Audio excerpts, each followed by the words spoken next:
Chapter 10. Conrad returned to the Gardner Museum to think. The place was ideal for that. Not only was it an art museum, but also the whole building surrounded a courtyard rich with verdant plants and flowering shrubs. Gray stone benches had been strategically placed throughout the courtyard to allow visitors to appreciate the subtly fresh-scented air and quiet surroundings. Too preoccupied to appreciate the beauty all around him, he paced and obsessed about his impossible predicament. Now that he'd told Roz he was in love with her and knew she was in love with him too, despite reservations, he had to tell her the truth. Trust was an important ingredient in a mature, loving relationship. But how do you tell the woman you love you're a werewolf and you want to be mated for life? How do you admit you lied to your lawyer and committed the crime you were accused of? How do you keep pretending you're unemployed and expect to pay the rent? Conrad sank onto a bench and slumped over with his head in his hands. The last thing he expected was for anybody to come over and talk to him about it. People in the city didn't talk to strangers.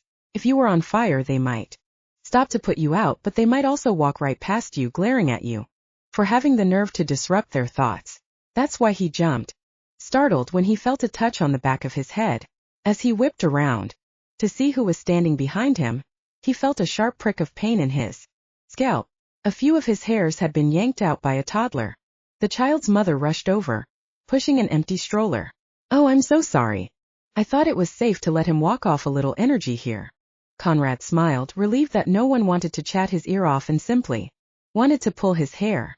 The boy clutched a few long strands of blonde hair in his chubby fist. "Oh, he got some of your hair. Don't worry. It's no big deal." He patted the little tyke on his head. The boy drew the strands toward his mouth. The woman yanked his fist away and worked the hair out of his hand. She dropped the strands on the path and said, "No dirty." She shook her head vigorously and enunciated, "Dirty. I washed my hair this morning." Even as much as he understood a toddler needed simple explanations, Conrad couldn't help being slightly offended. The woman didn't say another word. She simply plucked the boy up off the ground before he went after the fallen hair and wrestled him into his stroller. While he squirmed and whined, eventually she pushed the screaming child away. So much for peace and quiet to think. Finally, I have some of this freak's DNA, and I know right where to put it, Reginald said to himself later that evening. The long strands of hair appeared to float on an invisible wind, through the dark gallery and down to the basement. They didn't have that type of testing back in my day. They didn't even fully understand fingerprinting back then. Of course they did in the 90s, but the real thieves wore gloves, so they didn't leave any prints. As the hairs disappeared behind some shelving, they attached themselves to a piece of duct tape that had been left behind when one of the bound security guards was cut loose after the robbery. Conrad strolled along the wide sidewalk with his twin brother, Nick. Their broad shoulders seemed to span the whole width, and a passerby walked into the gutter to avoid the two men. "Now that you've ignored my advice and gotten involved with this human lawyer, you want my advice again? Isn't that a little ironic, bro?" Nick hadn't used the concept of irony properly, but Conrad wasn't about to correct him. He needed his compassion, and Nick was sensitive to criticism, no matter how well intended. "How should I tell her?" Nick shrugged. "Don't ask me. I've never had to fess up to a woman before. Just love him and leave him. It's what we do." "I've never liked that part." "Yeah? Well, you should try it. Much less messy." "How would you know that?" Nick gave his brother a sidelong glance. "Because it is. Look at you. You're a wreck. I've never seen you this insecure." "She's worth whatever pain I have to go through." "You mean, it's better to have loved and lost, and all that?" "Maybe, but I'm hoping not to lose her at all." "How can I manage that? I mean, the stakes are ridiculous. I just don't know if she trusts me enough yet." "You should have stuck to our own kind. They know the ropes." "Speaking of ropes, you could test her trust." Conrad raised his brows. "How?" "Ask if she'll let you tie her up." He laughed. "I guess letting me do that might be a sign of trust. Or how kinky she is." Nick looked over at him. "By the way, that doctor you sent my way? What a freak." "Oh shit. Sorry, bro. I didn't realize." Nick laughed again. "I mean freaky in a good way. She was all over me like an octopus on caffeine." Conrad laughed out loud with his booming voice. "Must have been a fun night." "The best." Aren't you tempted to call her again? Nope. So that's it?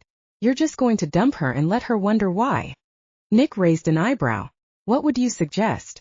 Date her for a month, have lots more great sex, fall head over heels in love, and then tell her I'm a werewolf. Oh no, wait. That's what you do. Conrad let out a long sigh. It's more than that. Taking a deep breath, he told his twin the rest. Rosalind is my soulmate. Nick stopped walking. You're what? My mate. The one. The love of my life. Shit, how do you know that? We're able to communicate telepathically. Nick's jaw dropped. Get the fuck out. Did you just say you can hear her thoughts? And worse, she can hear yours. Yeah, it's been a challenge, believe me. How the hell? Nick clasped his brother's shoulder. I hate to say this, big guy, but you are so fucked. Thanks, Nick. You've been a big help. Sly stretched out on Conrad's sofa. His long arms spanned the back of it. He crossed one ankle over his knee. What's so urgent? He asked. Nothing's urgent. Conrad settled into the adjacent chair. Can't I just want to spend some time with my buddy? Sly lifted one eyebrow. Okay. I have a dilemma.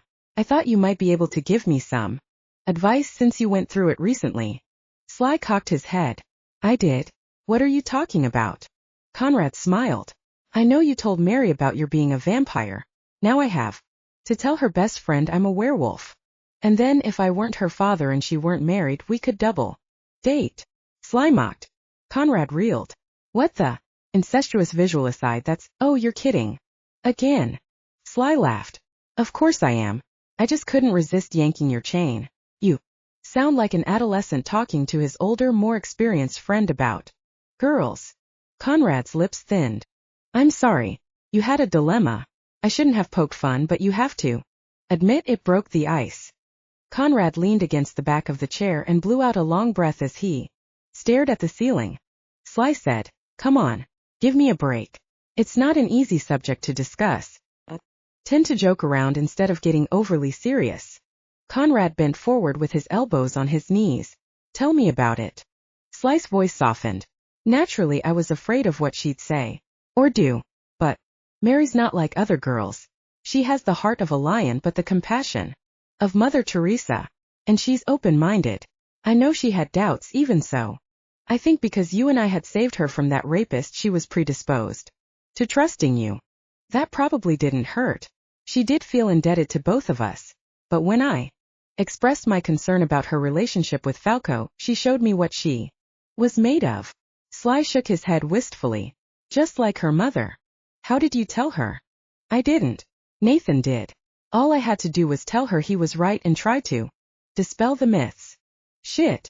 I'm not about to let Nathan tell Roz for me. He'd scare her to death. And laugh about it. No, I wouldn't recommend that. I didn't ask him to tell Mary. He just blurted it out. Apparently she wanted to bake a dessert to thank us for coming to her rescue. When she asked Nathan where I lived, he couldn't resist telling her my lair was in the basement and I was on an all-liquid diet. Conrad chuckled. Sorry, man. I can just imagine what she must have thought. Yeah, she thought Nathan was psycho, not me. Not that he isn't. Conrad shook his head. Man, that must have been bizarre for poor Mary. I'm sure it was. I'm glad she didn't take his word for it and came to me instead. Yeah, but you had to tell her it was true. What did she do then? Sly shrugged. She listened. I think she might have been too stunned to speak. So I took advantage of the silence and poured out my whole story. And she believed you? Just like that? Sly shook his head. Not just like that. I had to give her details no one but her biological father would know, and then she added things up. My strength, her birth surname being the same as mine, my watching over her, but her ability to smell blood a mile away was what finally made a believer out of her. She'd never been able to explain that, except to say it predisposed her to becoming a nurse. I see, so you actually had to persuade her of two things. Not just your vampirism, but also your being her only living, let me amend that, her only blood relative. Sly smiled. Yeah. He adjusted himself in his seat. I'm afraid I don't know your Roz at all. I've seen her, but we've never met. I don't know what she's like or what you should do. I'm sorry. Conrad sighed. It seems like a recurring theme. I'm the one who knows her. and I have to decide how to tell her. I get that. The only problem is she's the type who needs proof. She wants to see or experience everything herself. Sly shook his head. I don't envy you. Do it wrong and you're screwed, Manso. Screwed. Roz dragged herself home from work the next afternoon, completely fried. Some of the sociopaths she had to defend were extremely intelligent, fooling even the savviest judge, and some, like the idiot she got today, were stupid enough to shoot themselves in the foot, literally. The guy then had the nerve to say it wasn't his gun. He was holding it for a friend when it went off in the convenience store. She had told him not to open his mouth. So why didn't the dumbass just sit dumbly and let her do the talking? She fiddled with her keys and let out a huge sigh when the door opened in front of her.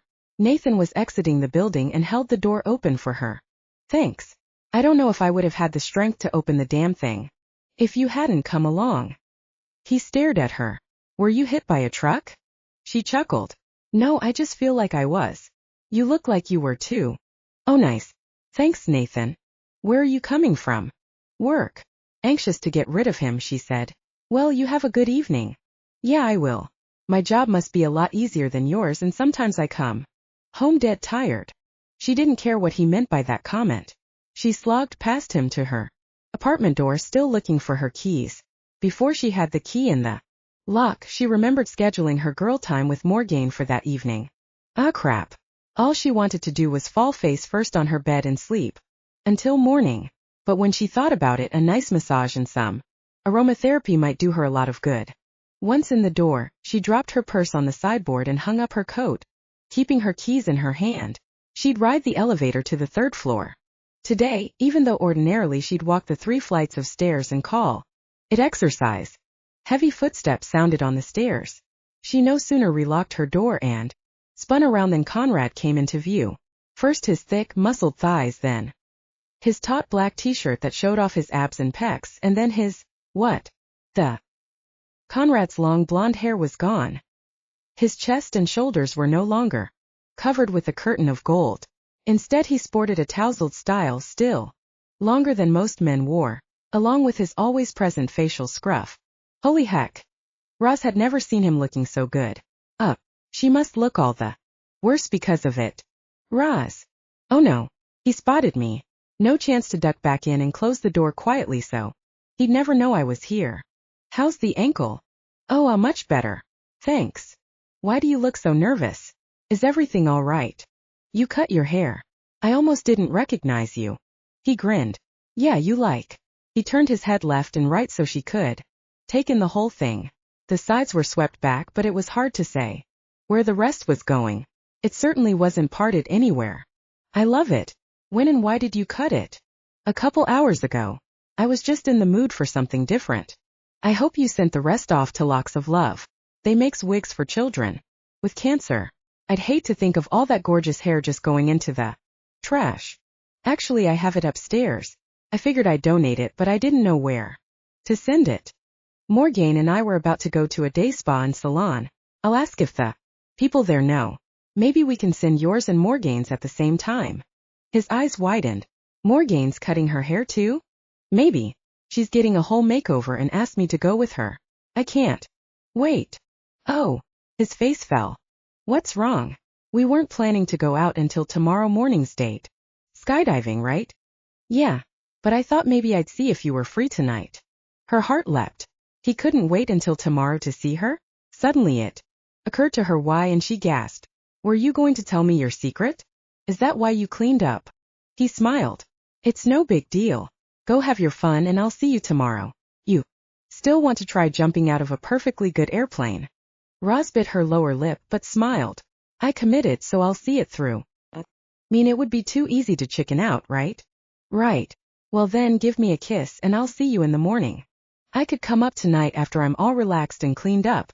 I figured I'd get some pampering while Morgane is going through her transformation. Then maybe I'll look as good as you do. He laughed. You look fine, but I'd love to see you. He framed her face with his big hands. I've missed you. But it's only been a couple of days. Really? It feels like a couple of weeks. Oh. He slanted his mouth over hers and lowered his lips for a warm kiss. When he pulled back, he whispered, I love you. She smiled but still didn't know what to say, knowing he was keeping a secret. We need to resolve this, if for no other reason than to feel comfortable saying it back. Or not. He pulled her into his arms and held her. It's enough to know you want to. Are you two at it again? Morgane came up behind them, and Roz hadn't even heard her approach. I guess that's how distracted I am when this man kisses me. Hi, Morgane. Conrad stepped away. Morgane folded her arms. I hardly recognized you without your hair. But didn't know better. I'd have thought Roz was kissing another guy. Huh. She'd better not. That was a little presumptuous. I just meant that you'd break my heart. Oh, you heard that? Yup. Conrad faced Morgane. I understand you're going out for some pampering. He may have been changing the subject, but the girls had to get going anyway. She could talk to him about it later. Seemed like they had a lot to talk about later. Yes, I made an appointment at a beauty school. It's cheaper since the students get a chance to practice on real volunteers. In other words, you're guinea pigs? Conrad scrunched his eyes shut. Sorry. That didn't come out right. Roz and Morgane laughed. Don't worry. Roz patted his arm. I knew what you meant. It'll be okay. Though, their instructors are right there so they can't screw up. Besides, I can't look much worse. Hey, cut that out. You're always beautiful. You don't have to pretend. I know I'm a little bedraggled. Nathan told me I looked like I'd been hit by a truck. Sounds like something he'd say. What's going on? Bad day at the courtroom. Yeah, but I'd rather just put that behind me and get to my massage. If all you wanted was a massage. Roz held up her hand. Too much information. Quick, let's go, Morgane, before he says something I'll regret. Later that evening, Conrad lay in bed reading. He was using his clip-on reading light so his apartment would appear dark. He hated to deceive Roz and avoid her, but he still didn't know how to tell her what she deserved to know. She's dating a werewolf. He hoped she'd still be dating him after he dropped his bombshell, but something else had him worried. What if she didn't believe him? How could he prove it to her? She had laughed at the possibility of vampires and werewolves. But legends don't evolve out of nothing. He could shift, but that would scare her to death. Hell, it scared him the first several times he witnessed it. Maybe he could demonstrate his superhuman strength. But what if she didn't know werewolves had that kind of strength? She might only think he was freakishly strong, and that would reopen the memory of his arrest. If he was capable of, say, lifting his upright piano by himself, perhaps she'd realize he could also lift a freezer. A knock at the door snapped him into high alert. Conrad. Roz's voice seemed excited, expectant. He froze, not daring to move a muscle. A few seconds ticked by. Maybe she'd gotten all dolled up just for him. How could he leave her standing out there? She knocked again. Conrad? Are you home? Crap. He couldn't ignore her. Hang on a minute, he called out. Jumping out of bed, he messed up his already tousled hair as if he'd been asleep. Then he tossed on his velour robe and plodded to the door. As he opened it, he stretched and yawned. Oh, I must have woken you up. I'm sorry. I thought you were expecting me. I am. I must have dozed off. Come in. She walked past him and Conrad did a double take. You look different. Yeah, while Morgane was getting her makeover, I had my hair highlighted. She turned side to side so he could admire the results. He almost growled his approval, and his robe began tinting. It looks good. What's Morgane look like now? She's a blonde. Conrad took a step back. You're kidding. How the heck did they take her from black to blonde? It was quite an ordeal. They had to strip out all the color, put in one overall color, then add highlights and lowlights. That's what took so long. The instructors were thrilled to get such a challenge, and the students did a really great job. Conrad laughed. I'll have to see it to believe it. They left it long and just trimmed the ends. After all the chemicals, I was afraid her hair might fall out. I found out how to send yours to locks of love. It has to be at least 10 inches long. I have 10 inches for you. She laughed. Are we still talking about hair? He reached out and touched her hair. I'm glad you left yours long. You call this long? Longish. He slid his hand behind her neck and leaned down to kiss her. She wrapped her arms around his neck and kissed him back. Good. Maybe she'd decided to love him regardless of his secret. Could he have been given a Reprieved by some giant miracle? Without waiting to find out, he tossed her over his shoulder and hastened to the bedroom as she laughed. He remembered her ankle, so he gently placed her on his unmade bed and asked, "Are you sure your ankle is healed enough for some bedroom aerobics?" She shot him an impish grin. "We can always try it and see what happens." That time he did growl, but it was low and came from the back of his throat. He crawled over her like the predator he was. Her grin suggested she wasn't afraid of him one whit. Thank God. He wanted her to trust him as much or more than he wanted to have sex with her. Almost. Bending down, he kissed her deep and slow. He held himself up with one hand and unbuttoned her blouse with the other. Roz's cooperation had calmed the urgency he experienced in the beginning of their sexual relationship. Knowing he would be rewarded in the end made going slower tolerable. She threaded her fingers through his hair. Now that she could do that without getting caught in a snarl along the way, he was glad he cut it. The scalp massage felt incredibly pleasant. He popped open her bra, captured her plump breast in his hand and squeezed it gently. She moaned. Conrad backed down the bed until his mouth was level with her breast and suckled. She arched and moaned some more. Her responsiveness turned him on, every bit as much as her beauty. "I can't believe how much I love her. Why do I have to tell her what I really am? I don't want this to end." Roz suddenly retracted her fingers from his hair. "What do you mean?" Conrad looked up into her expectant eyes. Something like fear brewed behind them. "Tell me what you heard." "Why? Can't you just tell me what this big secret is?" He hung his head. Realizing he'd have to tell her something, he decided to divulge the less frightening of the secrets he'd been keeping. She'd probably be angry, but he'd prefer anger to her being frightened of him. He scooted up beside her and pulled her into his arms. "You're apt to be disappointed with me. Are you sure you want to know?" After a long pause, she finally said, "Yes." He'd hoped she might change her mind at least until after they'd made love. Oh well. Seemed like that ship had sailed for the moment. He hoped it was only temporary. "Roz, I don't know how to say this without. Well, hear me out before you get angry, all right?" She took a deep breath. "I'll try." She broke out of his embrace and sat up, leaning against the headboard. The loss of her warmth made his job that much harder, but she was expecting an explanation, so he had to press on. "Okay, you know I have a brother, right?" "Yes, your twin. Nicholas." He sat up and scooted next to her. She nodded. "We tried to start our own business together, selling alarm systems." "Tried to? I thought you still did." "Yes, we do. But it's a tough time for any small business, and unless people feel security is absolutely necessary, they won't pay for an expensive alarm system." He dragged a hand over his face. She nodded. "Go on." "You could say my job was to drum up business." She frowned and shook her head. "I don't understand." He took a deep breath. "I'm a thief, Roz. Well, not a real thief. I don't actually steal anything of value. I just jimmy a lock or break a window. Something to make business owners realize they need to be better protected. In a way, I'm doing them a service." She snorted. "Is that what you tell yourself so you can sleep at night?" He hung his head. "Kind of, yeah." "So that night you were arrested, you weren't just taking a walk, were you?" "No. Sure." She hurriedly put her finger against his lips. "Don't say any more." He figured she might have to turn him in.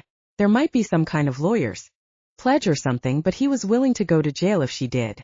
By stopping him, maybe she didn't want to hear the details and wouldn't have to take any action. "Are you still taking late-night walks?" she asked. "No. I haven't taken any walks like that since, and I don't plan to. I really do want to change my career." She remained quiet. "You're not upset?" "I didn't say that. Look," she sighed. "I understand desperation. The cost of living in this city is one of the highest in the country. Plenty of people I defend are pushed to do things they wouldn't have attempted ordinarily. But you're disappointed." "Sad, disappointed, but not angry. I get it. You probably left teaching to make more money, and as soon as you started your business, the economy tanked." He nodded. He didn't exactly leave teaching. He was the dean of students and a disgraced alpha run out of town. Roz was right.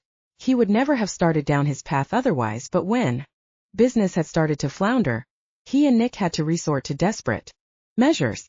Was your brother a cop all along? Or did he get into it as a result of the business failing? The latter.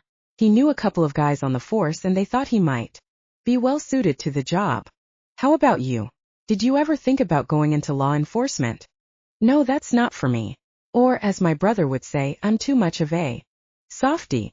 Roz stroked his erection and said, You don't feel very soft to me. She finally smiled and reached for him.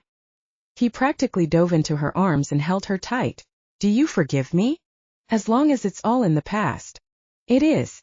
I swear on every book in my library. She grinned. That's a lot of swearing. He let out a deep breath. I can't tell you how relieved I am. I guess I am too. When I heard you telepathically worrying about telling me what you really were, well, I didn't know what to think, but I assumed it was something really terrible.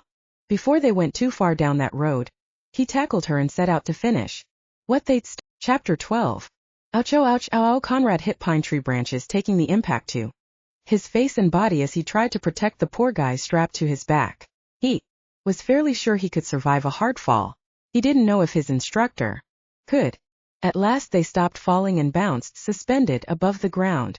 As soon as Conrad caught his breath, he called out, Hey, are you all right back there? An eerie silence answered him. Shit. He squirmed despite his pain, trying to pull himself loose from the harness so he could turn around and examine his instructor. Damn trees, he muttered. Conrad knew their descent wasn't normal. He just didn't know what to do about. His instructor yelled something like, Don't, as Conrad dragged him out the door. He hadn't heard him speak since.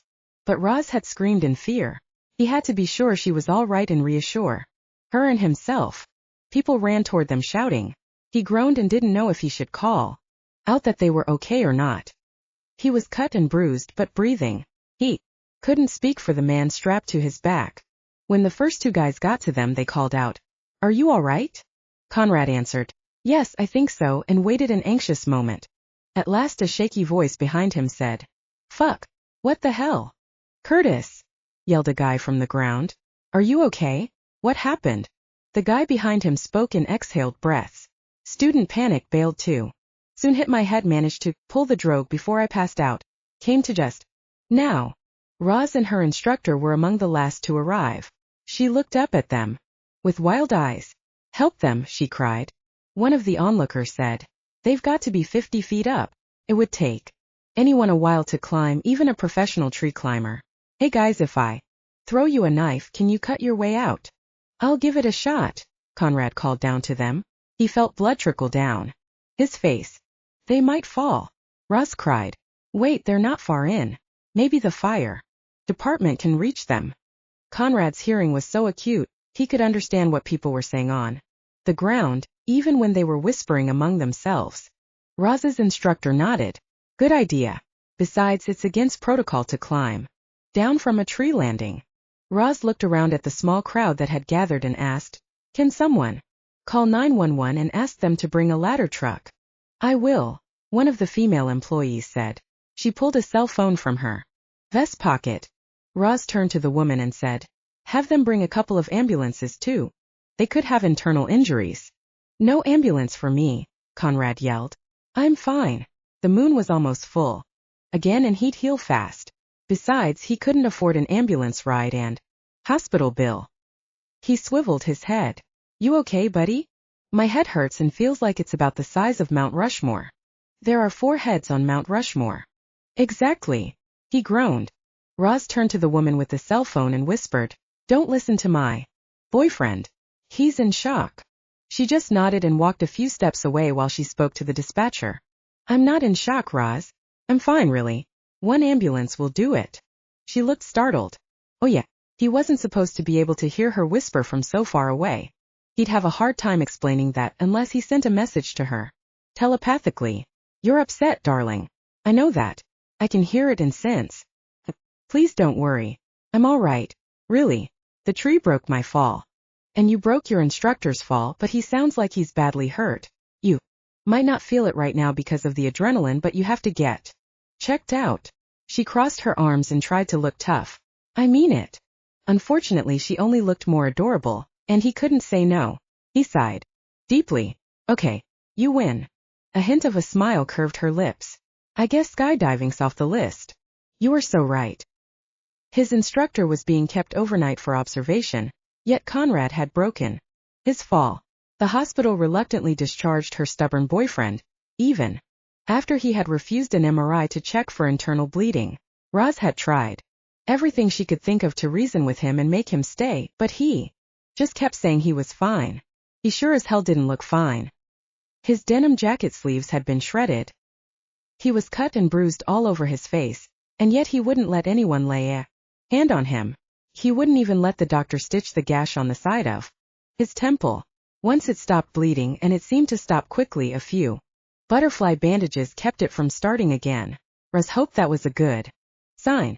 By the time they had been seen, processed, and spit out, it was evening. Conrad promised to go straight to bed. She knew it was late, but to leave Conrad alone in his apartment was wrong. He was proud and stubborn, but she shouldn't have left, even when he insisted. What if he was unaware of some kind of internal injury and died in his sleep? She'd never forgive herself. She made a big pot of chicken soup and carried it carefully up the stairs. When she reached the landing, his door opened and he stepped out of his apartment naked. What the? There wasn't a scratch on him. No blood, no bruises, no band-aids. He was as naked and perfect as the day he was born. His gaze snapped in her direction. Roz. Conrad, why are you? How did you? As she stammered, he stared at her as if she were the one standing there naked. I can explain, he said. She waited, but no explanation followed. What the hell could he tell her? He was a fast-healing nudist? He wore a bruise suit earlier, but he took it off in favor of his birthday suit? The full moon was approaching, and he could feel the urge to change. This fiasco couldn't have happened at a worse time. Roz, can the explanation possibly wait until tomorrow? Her jaw dropped. You've got to be out of your ever-loving mind. No, it can't. Wait. Down below, Nathan exited his apartment with his bicycle. He froze when he saw Roz on the landing above. Oh. He looked quite surprised to see her, and then he spotted Conrad. Shit. Now what? Nathan was the one who let Conrad out on his way to work in the evening, and Sly let him in just before dawn. Conrad had tried stashing his clothes in the alley behind the dumpsters, but a couple of times they were gone in the morning. Although rare, some thorough city worker probably made sure everything hit the dumpster. In that case, he had to wait until he could shift back, knock on Sly's window because his keys had gone missing with his clothes, and traipse naked through the hallway and up the stairs. Crap. Quickly assessing his options, he realized there were only two things he could do. Get back into his apartment fast or change right in front of her. Not shifting into his wolf form during the full moon wasn't an option. That decision had been made for him when he was bitten long ago. He could feel his body vibrate, the first sign of an impending change. He fled into the relative safety of his apartment and hoped Roz wouldn't follow and catch him in mid-shift. She'd be horrified. He had to leave the door unlocked and open a crack to get back out. Could he manipulate the doorknob with his paws? Perhaps. But if he couldn't, the wolf in him would likely panic and try to claw his way out. A wolf had to run. Not this time.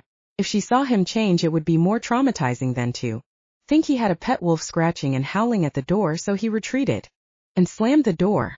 Nathan, still gazing at the top of the stairs, said, "Oh." Roz snapped her attention to him. "What the hell is going on?" He shook his head and said, "Oh boy."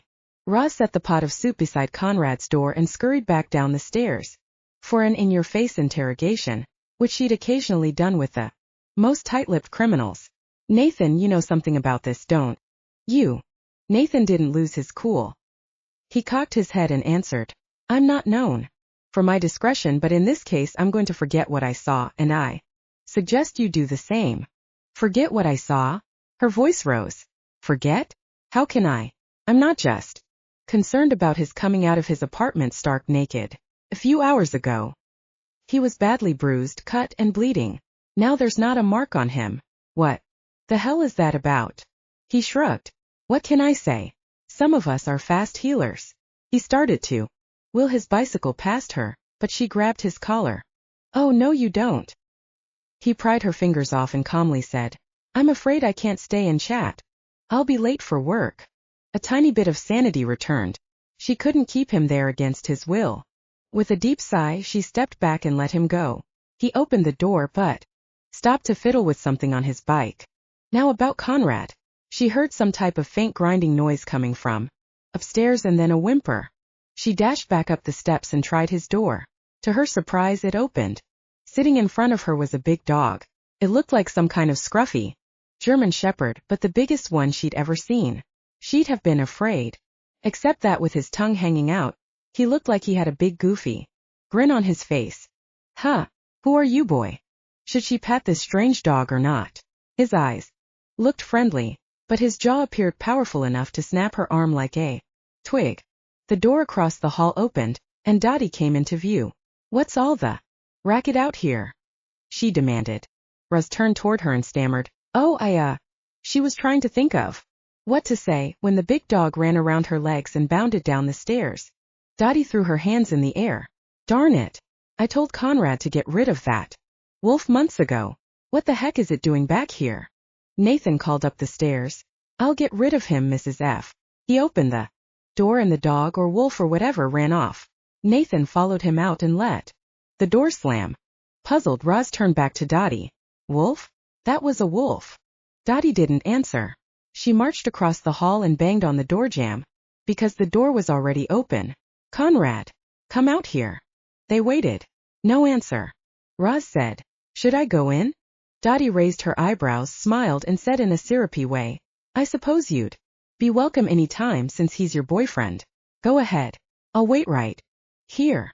Roz remembered that he was naked and said, No need to wait. I'll talk to him about his, pet. He'll probably want to know it ran away. Thank God, Dottie mumbled. To Roz's relief, Dottie returned to her apartment and shut the door. She crept in and called out, Conrad. Still no answer. What could he be doing? Was he hiding from her? The more she thought about his mysteriousness, the angrier she got. Where the hell are you? She took a deep breath and marched to his bedroom. She threw open the door, half expecting to find him hiding under the covers. He wasn't there and his bed was made. Okay, he must be in the bathroom. The door was open, so she poked her head in. It was empty. Where could he have gone? He must be hiding in a closet. Now she was pissed. She opened each closet and pantry door and found no one. What the fuck? It was as if he'd disappeared into thin air. She jammed her hands on her hips. Well, that does it. She found a sticky notepad and a pen and scribbled, Your disappearing act and deceit have me at a loss. There's more you're not telling me, and I won't stand for lies. I'm afraid we're through. As she reread it, tears formed in her eyes. Was she being rash? The more she thought about it, the more she realized the words were right. She'd been patient, more than patient, yet her belief in him had only led to more lies and disappointment. She slammed the door on her way out and returned to her apartment for a good cry. Roz opened the door. Conrad pounded so hard he was afraid he'd splinter the solid oak if he didn't calm down. He took a couple of steps back and raked his fingers through his hair. Dottie would be down in seconds if he kept that up. Tough. Nothing can drag me away. Certainly not some 98-pound busybody. He could hear someone inside Roz's apartment, and he would not leave until she opened the door. Wait a minute, he didn't have to wait for her to open the door. All he had to do was open his mind to her. Roz, please give me a chance. I'll tell you everything. You'll tell me more lies. Go away. I won't. I swear. I'll tell you the truth, the whole truth and nothing but the truth, so help me God. God is probably the only one who can help you, because if you lie to me again, you're beyond redemption. I'm not evil, Roz. Says you. Open the door. Please, please, please open the door. She didn't answer him and the door didn't open. His nerves were getting the best of him, and he tried pacing off the pent-up energy. Okay, I'm going to have to tell you everything like this. I had hoped to be with you to reassure you, hold you, and show you how gentle I can be. But if this is how you want it, so be it. I'm not going to lie to you anymore. He heard a long, resigned sigh on the other side. This is going to sound preposterous, but I swear it's true, and I can prove. My brother and I were about 10 when we decided to run away from home. We were making our way through the woods by the light of the full moon when we came upon a sight so bizarre we couldn't believe our eyes. A group of human beings changed into a pack of wolves. He waited for some reaction. There was a barely audible thump as if she'd plopped into a chair or dropped something on the floor. Are you all right? That's a trick question, right? Continue. At least she hadn't fainted. Okay. We tried to run but were overtaken by the wolves and pinned down. Thought we were done for. Apparently they were waiting for their leader, the alpha wolf, to decide our fate. For some reason I couldn't scream or cry. I simply waited for the inevitable. Nicholas whimpered, and it spurred me into action.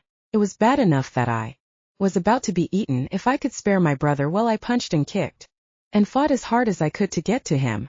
Yes, I was bitten, but I didn't know at the time that Nick would take his cue from me and try to fight too.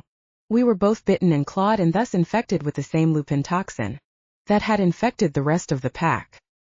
He paused, half expecting her to laugh. When all he heard was her rapid breathing, he continued. We were bitten by werewolves. Before you dismiss this as insane, think about some of the things you've seen with your own eyes. I healed in hours from a fall that might have killed anyone else. I have superhuman strength. Last night you saw my wolf form moments after you saw me disappear into my apartment naked. He heard something and waited. He hoped she was getting up to open the door. He heard her footsteps, but instead of coming closer, they sounded like they were going farther away and picking up speed. At last he heard a thud and creak, as if she'd thrown herself on her bed, followed by the unmistakable sound of weeping. Mary. Roz knew her voice was shaking and hoped she didn't sound like a scared little girl, despite feeling like one. At least over the telephone, her best friend couldn't see her face, red and blotchy from crying. Roz, I'm so excited to hear from you. How's everything going? Roz sat on her bed and examined her Egyptian cotton sheets, mascara stained. Her pillowcase. Not good. Oh my God. What happened? I'm sorry. Before we get into my troubles, how's married life? Mary chuckled. It's awesome. Really great. But it sounds like you need to talk more than I do. Yeah, big time. Roz sighed. Are you busy right now? Nope. I was about to make dinner, but I can ask Jason to go grab takeout. Then we'll have complete privacy. You don't have to do that. In fact, you might like to have Jason nearby when I tell you this. Oh no. What happened? It sounds horrible. No, Roz shook her head. I didn't mean to alarm you. It's not a disaster. At least not to anyone but me. And maybe Conrad. Conrad? The Conrad who lives in my building. Our building. I moved into your old apartment. She heard Mary gasp, then squeal. That's fantastic.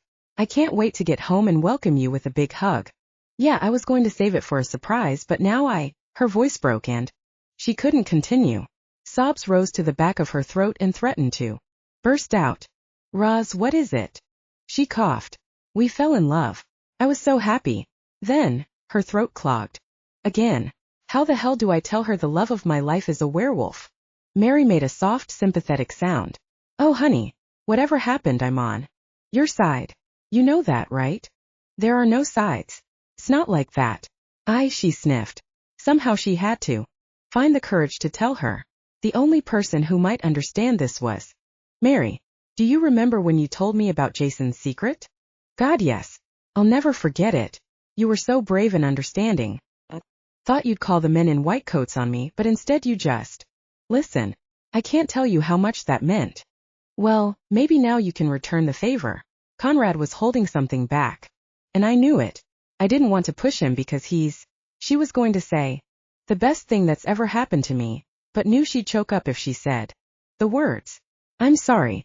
This is hard. I know, Mary said softly. A quiet moment of understanding passed between them, and Roz steeled herself, calling on courage she didn't feel at the moment. Mary, apparently Jason isn't the only shapeshifter in the building. I know. There's his uncle Ralph and Nathan too. Roz sat up straight. Nathan? Yeah, he's able to shift into a raven. He even battled off Morgane's pet owl that Jason was up against in falcon form. He would have been toast if Nathan hadn't intervened. I didn't tell you about them because I didn't think it mattered. It was enough to accept that my husband was a shapeshifter, and I didn't know you were going to move into the building. I'm not sure I'd have let you if I'd known. Roz chuckled. That's why I didn't tell you. Mary joined in the brief moment of humor and said, what does Conrad have to do with this? Conrad's a shifter too. Really? Mary sounded not only surprised but pleased. Yeah, don't get excited though. He's not a pretty bird like your husband or Nathan. He's a werewolf. A what? You heard me right.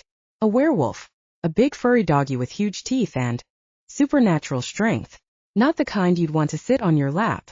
Mary's side of the line went eerily quiet. At last she said, that explains how he and Sly managed to save my life the night I was attacked. He what? Saved your life? What attack? I didn't tell you because I didn't want it getting back to my father, and the fewer people who knew the better. It happened the day after I moved in. I had just returned home from work, exhausted, and wasn't paying much attention when I walked from my car to the back door of the building. Somebody jumped me and Conrad and Sly rescued me from a would-be rapist. He had a knife to my throat. They tossed him off me like he was a sock puppet. Dear God, why didn't you tell me? As I said, I couldn't risk my father finding out about it. He'd have dragged my ass back to Rhode Island faster than Jason can throw a baseball. How did they save you? I thought it was Sly who did it, but now that I know about Conrad, well, it could have been either of them. One of them picked up the guy by the belt and flung him several feet away like he was a big blow-up doll. Well, maybe. That's not the best description, but you get what I mean, right? Yeah, I do. Conrad's lifted and carried me like I was a blow-up doll. And, come to think of it, that's a very apt description. At last she was able to chuckle, remembering how his strong arms cradled her or tossed her over his shoulder, and the phenomenal sex they'd had. The sadness descended again. I don't know how I'll ever replace him, Mary. He was so kind and gentle. And he made me feel almost petite. It's the first time a guy has ever made me feel so feminine. Oh damn. The tears broke through and she let them flow. Eventually she sobbed from deep in her gut. Roz, it's okay. Let it out. I'm here. Mary's quiet voice crooned words that were meant to be accepting and comforting through the sobs, but Roz felt no better. She wanted nothing more than to run up the stairs and throw herself into her lover's arms, wolf or no wolf, yet the rational part of her wouldn't allow it. She knew nothing about what he was. And if everything he said was true, what about that? What had he called it? Toxin? Had he exposed her to something? Was it sexually transmitted? I have so many questions, Mary, but I don't dare ask him about any of it. Don't know if I'm safe with him. I've always felt safe with him. Has he done anything to make you feel unsafe? No. In fact, he made me feel very safe. Completely protected, loved, even treasured. Well, there you go. You probably are all those things. How would you feel about leaving a child in his care? Before I knew, I'd absolutely totally trust him with a child. I even saw him run into traffic, risking his own life to save a toddler. That's the Conrad I knew. What's changed? Other than your knowing his secret? Anything. I know he lied to me. I don't know if I can believe anything he tells me. Now, how did he lie? The first time he was arrested for attempted theft, I represented him. He allegedly lifted a 1-ton freezer full of frozen meat, carried it out of a restaurant and dropped it onto the sidewalk. We got the case dismissed by saying it wasn't humanly possible to do what he was accused of doing. That's probably true, Roz. But if he's a werewolf, then either he lied or he's not human. I don't like either of those explanations. Mary took a deep breath and let it out slowly. Roz, there are all kinds of things in this world I never knew existed until I moved to Boston. Specifically to our building. Welcome to Wacko Central. Now that you live there too, you should probably know all of it. Roz gulped. There's more. I'm afraid so. You're sitting down, I hope. Yes. Where are you exactly? In my bedroom on my bed. Good. You might want to lie down in case you faint. Mary, what the hell? Mary chuckled, but it sounded like a nervous laugh. I'm sorry. I didn't mean to make it worse than it is. Just take a few deep breaths and try to relax. Roz did, and it helped. Okay, I'm ready. Lay it on me. Okay, here's the thing. Even though we live in a building full of paranormals, I feel safe, maybe even safer than I would in a building full of human strangers. How well does anyone know their neighbors anyway? Apparently not that well. Right. But I've gotten to know everyone in our building very well. You, Dottie, Joe Murphy, and I are the only so-called normal people there.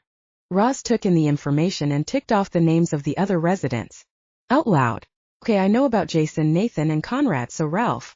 Another falcon. Gwyneth and Morgane? Witches. What do you mean? They're not supernatural, just regular women who practice Wicca, right? I guess so, although I'm not totally sure. Sly asked Morgane to put a spell on the newspaper ad. I answered, advertising the apartment. He said the spell made the ad visible to me and my family, but no one else could see it. That ensured I'd be the only one to answer the ad. By Sly you mean the guy who turned out to be your biological father, right? Right. Silvestro Flores is his real name, but he likes to be called Sly. He's in the building too. He lives here? I didn't know that. Which apartment? None. He's in the basement. The basement? There's no apartment in the basement, just a laundry room and a dark, dirty storage area and utility room. Yeah. Sly doesn't have a lot of stuff and he doesn't need fancy digs. Although I'd love to see some kind of fixed-up space for him. He's my father. After all. Of course.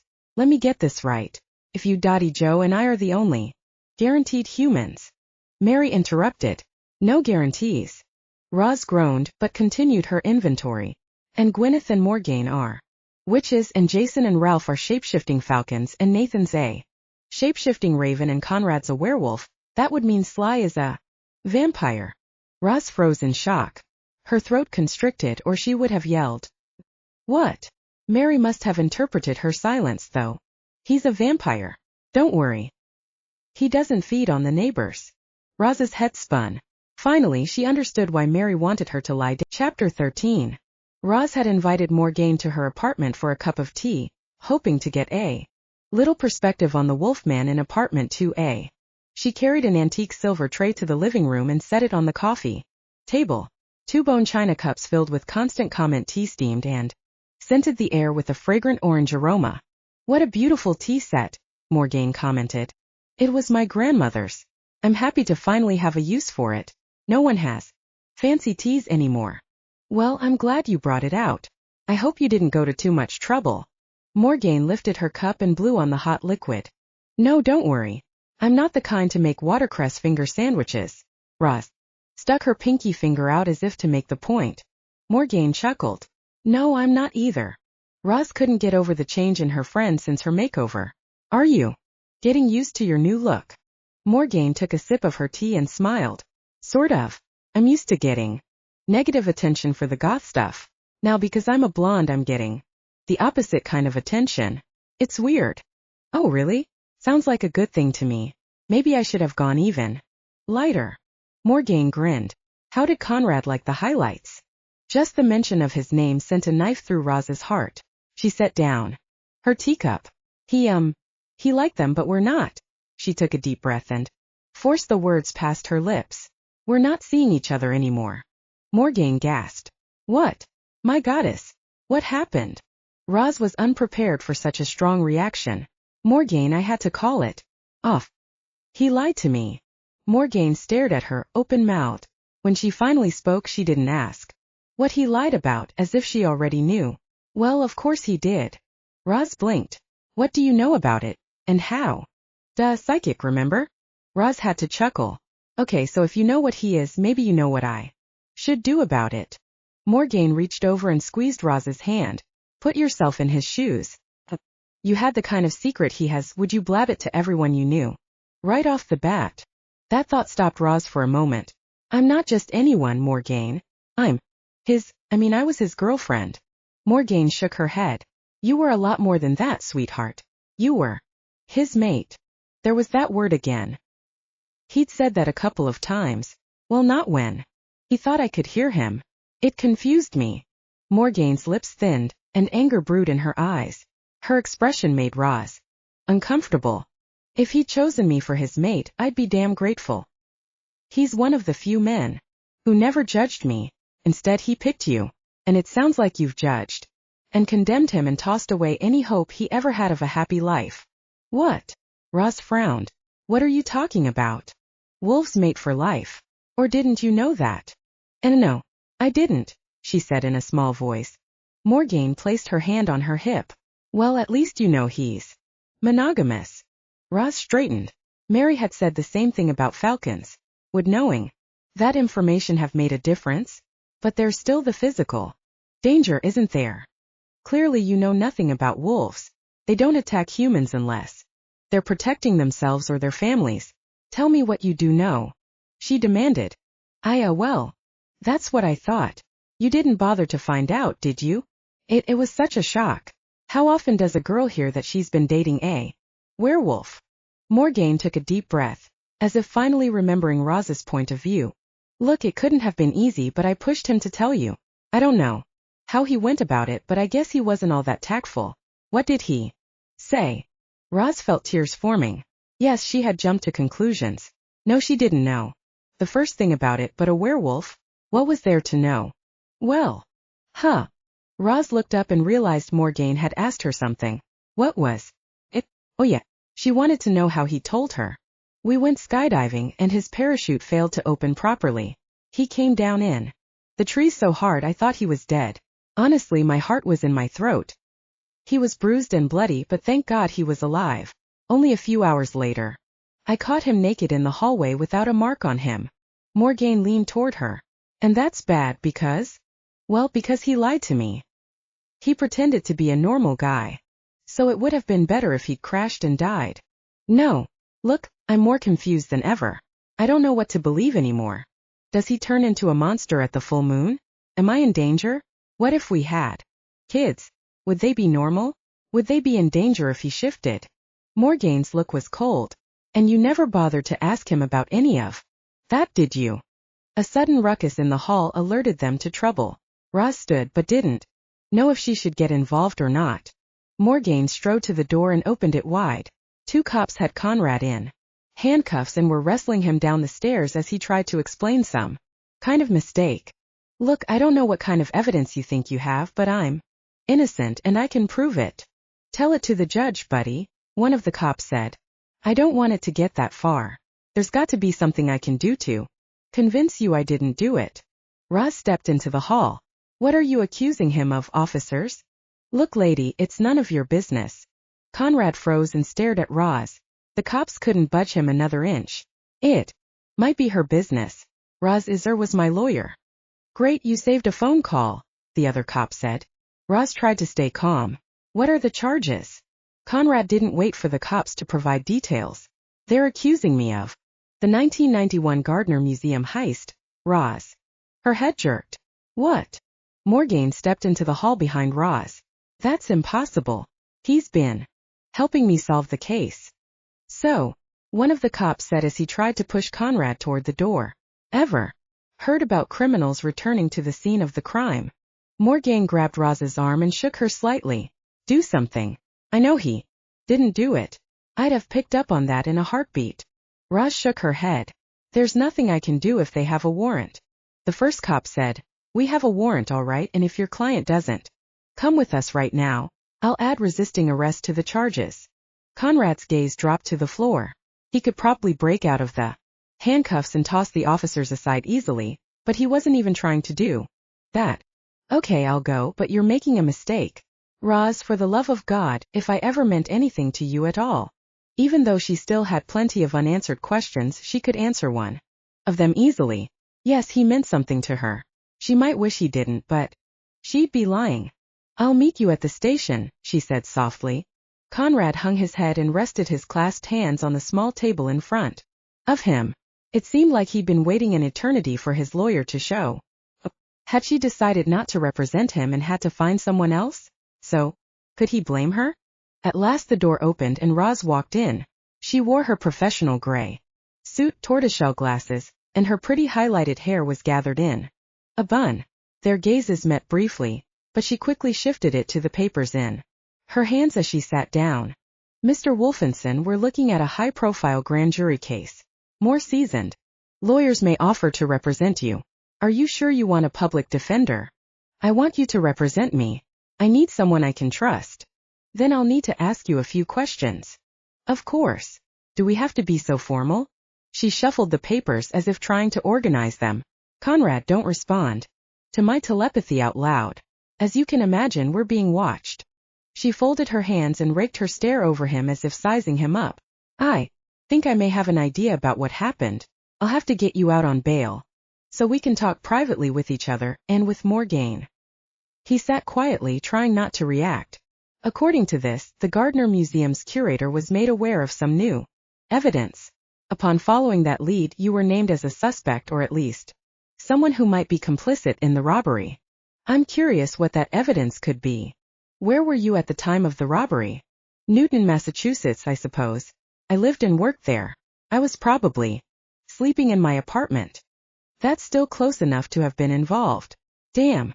I wish you'd said Australia. Do you have an alibi for that night? Was anyone with you? I am not sure. That was a long time ago. Why would anyone suspect me out of the blue? I need to know more about this so-called evidence before I answer that. The state wants to obtain some of your DNA. I'd like you to refuse that for now. Conrad cocked his head. But wouldn't that make me look guilty? I need to stall for time. She licked her lips. Right now all that needs to happen is your arraignment and a bail hearing. In 1 month there will be a pre-trial conference where the prosecution and defense will compare notes, and I'll have a better idea of what we're dealing with. Bail, huh? How much will that be? She shrugged. I don't know. We'll find out tomorrow. So I'll have to stay locked up tonight? She nodded. What can you afford so I can get bail reduced to something you can manage? Shit. He couldn't afford much. He had only a few thousand left in his savings and stock portfolio. Well, I've had a lot of unexpected expenditures recently. If I liquidated every investment I have, I might be able to scrape together $50,000. She jotted down the number and rose. I'll see you in the morning then. Wait. She turned to him, eyebrows raised. Whatever you do, don't say anything that might connect us as lovers. He looked down at his hands. Never mind. Yes, well, if there's nothing else, I need to make some calls. She paused with her hand on the doorknob. I'll do my best for you, Mr. Wolfenson. I know you will. He looked up at her anxiously. What are my chances? Is there any chance at all for us, Angel? She smiled sadly as she passed through the doorway. I'll have to get back to you on that. We have a lot of work to do. Work? Did she mean on their relationship or on the case? It didn't matter. He'd work his nuts off to make things right in both areas. Roz opened the door to her smart car and smirked as Conrad folded himself to fit inside. How did you get me out with bail set so high? I called in a few favors and found an anonymous donor.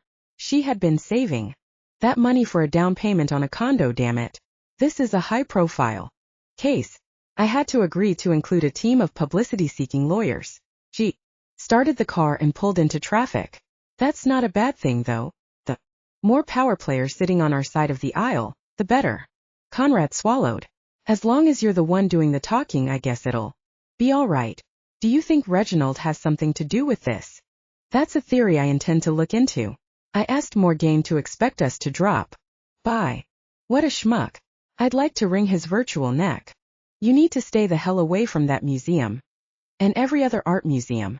Remember, I vouched for you. Yes, ma'am. I'm serious. And even though you're not considered a flight risk, you'd better curb your nocturnal activities for a while too. The full moon is going to happen, like it or not. As long as I can shift before I leave the building, no one should suspect a thing. If I'm really safe with you in wolf form, I'll let you out, doggy. Conrad laughed. Thank God your sense of humor is returning. After a short silence, he asked, why didn't Morgane warn us if she was the one interpreting for Reginald? Either she didn't realize what he was up to, or she was sworn to secrecy. Yeah, and she really lives by that witch's oath thing. It's one of the reasons I admired her. Now I'm not so sure I like it. Maybe we can use it to our advantage. What is it exactly? I think it goes something like, if it doesn't hurt anybody, do what you want. If she refuses to divulge what she knows, it could be considered harmful to you. We'll find out anyway at discovery, but I'd like as much advance warning as possible. Yeah, maybe we can get Chad to talk to him ghost to ghost. Do you think Morgane can persuade him to do that? Conrad sighed. We can ask. As much as Morgane doubted Chad would be willing to travel to the Gardner Museum, she said she'd ask him to help. She confirmed that Reginald had reported new evidence but wouldn't tell them what it was until she double-checked the legality of doing so with an independent legal expert. Conrad and Roz had done all they could do for the case and decided to continue following their bliss list for a while. Culinary classes were next up. Would take their minds off the case, Roz had said. Conrad hoped it would accomplish more than that.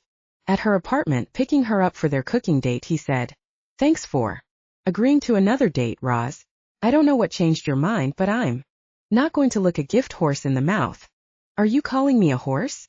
"No." "Oh crap." Roz laughed. "I knew that. I was just teasing."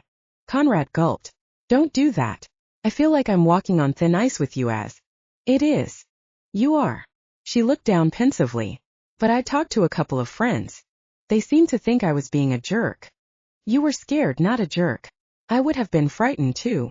"Yeah, and it didn't help that you were hiding things from me." "I know. I'm sorry. I wanted to tell you earlier, but I couldn't figure out how to do it without alarming you. I know your need for proof.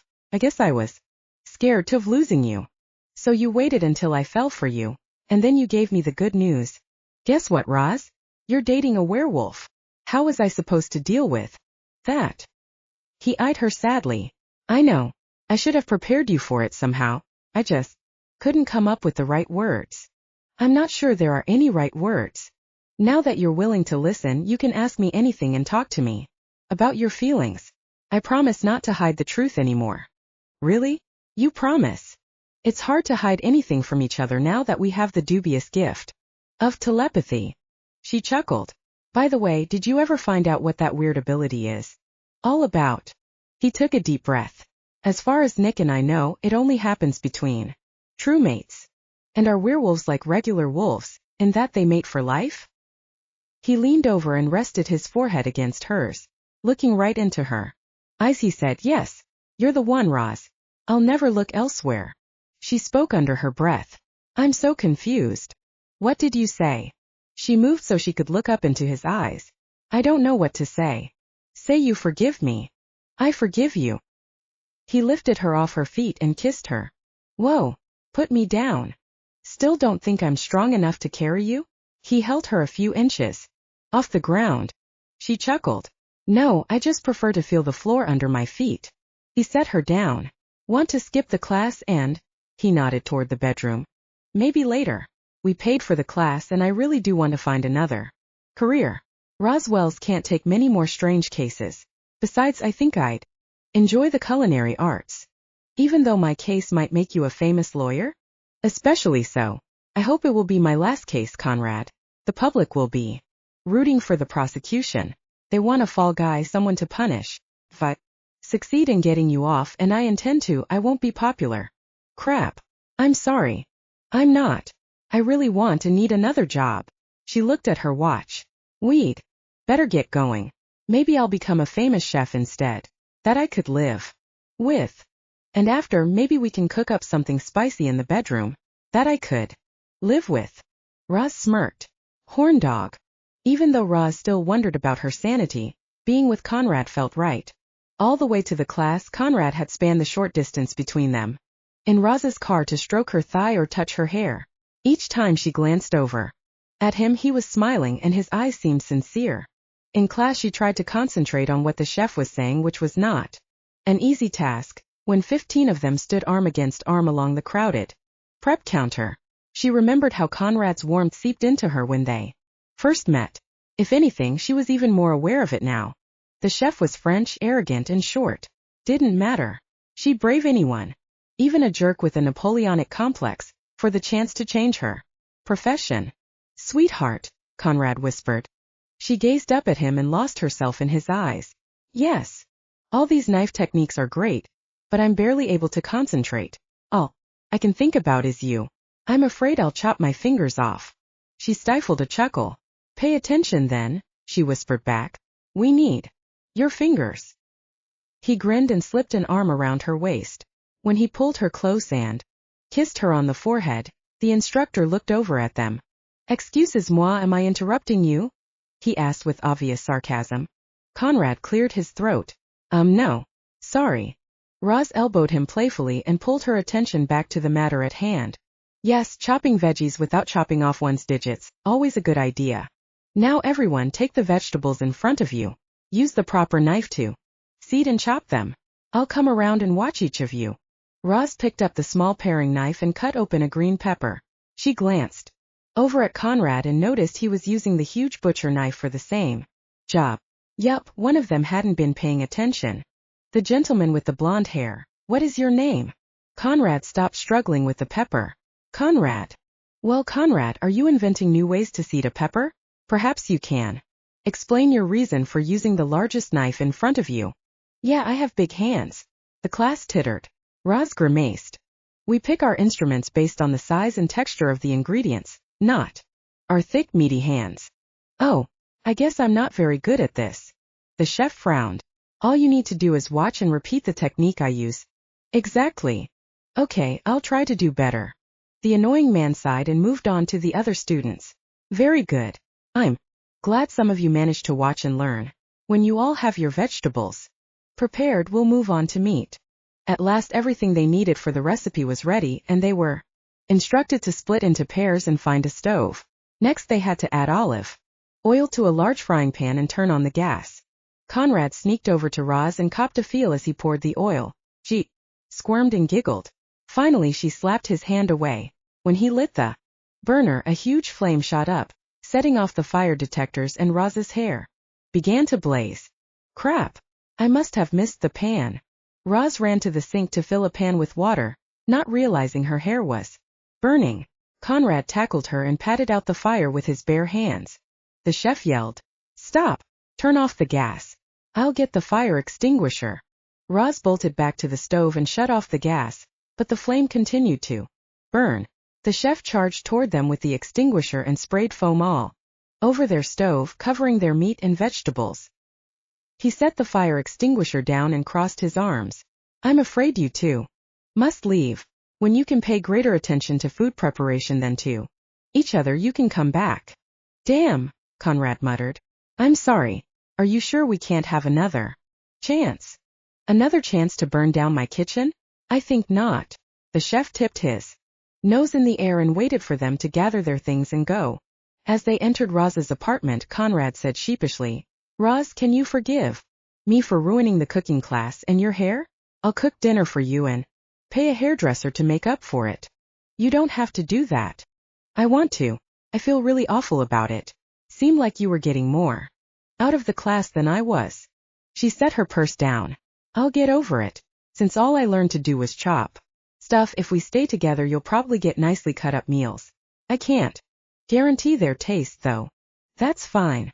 When I'm old and have no teeth, I'll appreciate bite-sized pieces. He grinned. But at the moment, the only thing I want to eat is your pretty pussy. She rolled her eyes. You're incorrigible, but consistent. It had been hard to look at him and try not to want him. Roz felt her panties dampen. Can he smell my arousal? If he's part wolf and a canine sense of smell is so much better than a human's. Yes, I can, he said. Oh damn. You heard me. Heard, smelled, and noticed a few other signs. You're ready to mate, sweetheart, and I can't wait much longer. Fuck. I'm ready to fuck. I don't know about mating yet. You'll have to convince me. I'm not going to respect myself in the morning, but who cares? He stepped into her space and pulled her close. I intend to. Roz's nipples hardened and brushed against her blouse. He lifted her and tossed her over his shoulder. She squealed as he headed to her bedroom. He dropped her onto the bed and crawled over her. I'm in love with you, Roz. And now that you know what I am, I want to take you the way a wolf takes his mate. She shivered inside but tried not to let him see her need.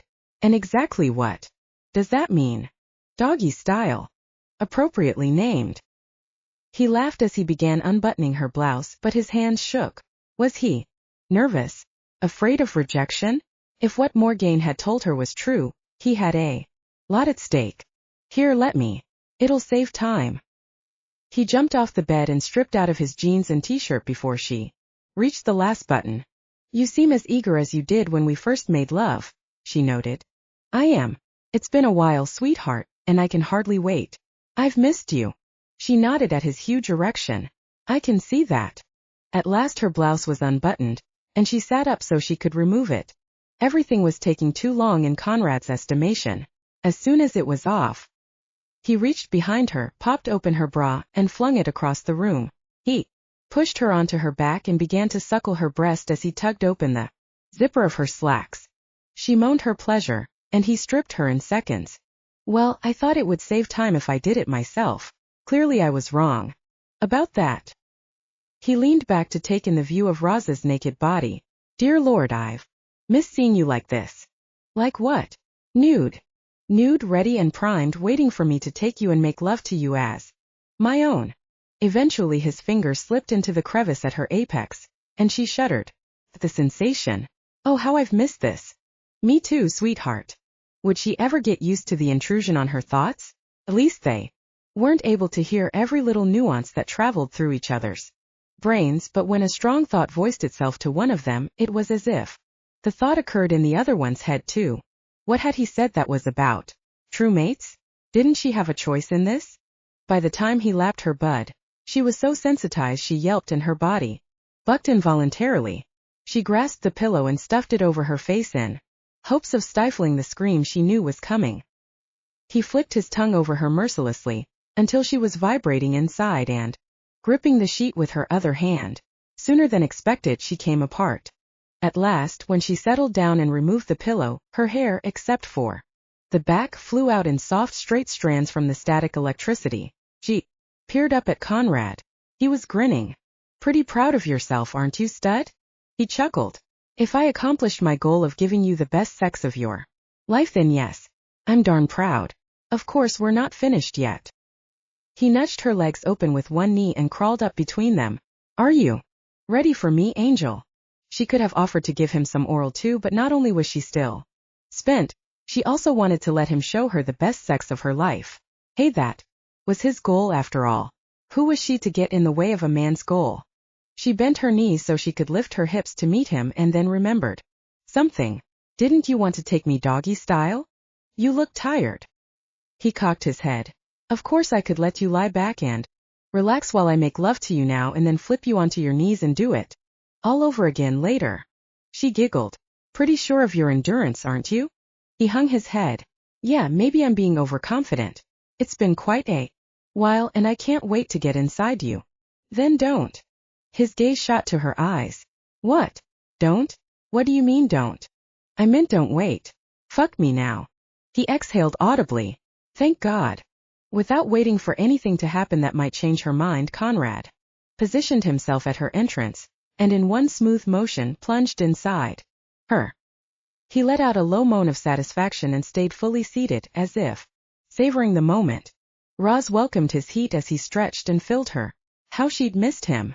The long hiatus between lovers in the past hadn't bothered her nearly as much as how she'd been longing for Conrad. He'd said it to her first. You're the one, Roz. I'll never look elsewhere. Could she say it to him too? She felt it. She'd felt it ever since they'd confessed their love for each other. She wanted no one else, just him for the rest of her life. Conrad began his slow, rhythmic thrusts. She answered each one. They're building. Desire increased the tempo naturally. Her heart knew the truth and her head could no longer deny it, so she let herself go and threw herself into the moment. Before long he was hammering into her, and she clung desperately to his neck while she welcomed each lunge. A subtle sensation began building, but there was something different about it. The only direct pressure reaching inside of her apex was Conrad's cock. He must have been stimulating her G-spot. While she concentrated on the sensation, waves of heat flowed into her face and perspiration broke out on her forehead. Meanwhile, something else yielded inside her. Somehow deeper, richer, a new feeling shook her to the core.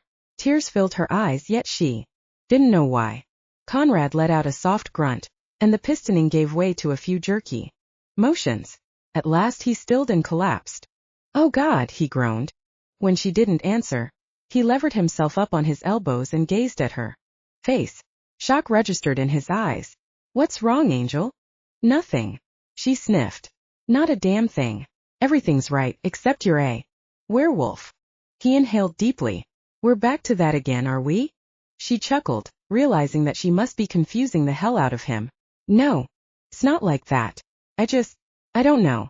Maybe you could call it a breakthrough or something. I just realized that, well, like you said to me before. You're the one, Conrad. I won't look elsewhere. He dove for her mouth, kissing her deeply. When she thought she was going to die.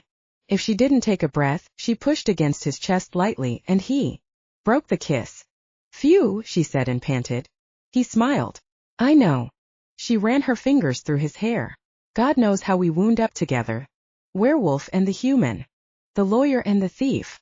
But we belong together. Thank God. He laid his head next to hers and whispered, You'll never regret loving me. I'll be good to you. I promise.